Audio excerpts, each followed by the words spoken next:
తదుపరి రాశి తులారాశి. ఈ రాశి వారికి సోదరుల యొక్క సహాయ సహకారాలు, అన్నదమ్ములు కావచ్చు, అక్కచెల్లెలు కావచ్చు, వాళ్ళు మీకు సమయానికి మీకు ఏది అవసరమో అది అందుబాటులోకి తెచ్చే అవకాశం కనబడుతోంది. చిన్న చిన్న ప్రయాణాలు సత్ఫలితాన్ని ఇస్తాయి. విద్య, ఉద్యోగము, వ్యాపారము, పారిశ్రామికము, రాజకీయ రంగంలో ఉన్న వాళ్లకు, ఇతర రంగాలలో ఉన్న వాళ్ళకి కూడా ఈ రోజు చాలా చక్కగా ఉండబోతోంది. కొత్త కొత్త పరిచయాలు ఏర్పడతాయి. ఆ పరిచయాల వల్ల మీకు ఉత్తరోత్తర భవిష్యత్తులో లాభాలు వచ్చే అవకాశం ఉంది. పనిలో కొత్త దారులు మీకు కనుక్కుంటారు. చేసే పనిలో కొత్తదనం కానీ లేదా వేరే మార్గం కానీ మీకు కనిపిస్తుంది. అలా కనిపించిన వాళ్ళకి ఆ మార్గంలో నిర్ణయాలు తీసుకోవడానికి ముందంజ వేసుకోండి.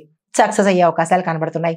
మీకు చెప్పదగిన పరిహారము, నల్ల నువ్వులను ఏదైనా ఆలయంలో, శివాలయంలో కానీ, ఆంజనేయ స్వామి ఆలయంలో కానీ, నవగ్రహ ఆలయంలో కానీ మీ యథాశక్తి దానంగా ఇచ్చుకున్నట్టయితే కనుక మంచి ఫలితాలు పొందుతారు. తదుపరి రాశి వృశ్చిక రాశి. ఈ రాశి వారి యొక్క ఫలితాలు, ఆర్థిక లాభాలు కలుగుతాయి. కొత్త ఆస్తి కొనుగోలు చేసే యోగం కనబడుతోంది. అది భూమి కానీ, వస్తువు కానీ, వాహనం కానీ, ఇల్లు కానీ, బంగారం కానీ, ఇట్లా ఏదైనా ఒకటి మీరు ఖరీదైనది కొనడానికి అవకాశాలు గోచరిస్తున్నాయి.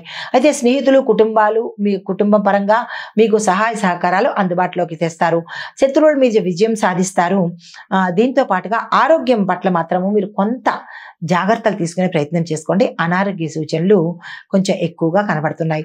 అయితే చెప్పదగిన పరిహారము, సుబ్రహ్మణ్యేశ్వర స్వామి ఆలయంలో కానీ, లేదా అంటే సర్పాలు ఉన్న, అంటే సర్ప విగ్రహాలు ఉన్న ఆలయంలో కానీ వాటికి కనుక మీ చేత్తో అభిషేకం చేసుకున్నట్టయితే, పాలను అభిషేకం చేసుకున్నట్టయితే కనుక కొంత గ్రహచార రీత్యా కుజదోషం కానీ, సర్పదోషం కానీ ఇలాంటివి ఏమైనా పోయే అవకాశాలు ఎక్కువ కనబడుతున్నాయి. ఆ దిశగా ప్రయత్నం చేసుకోండి.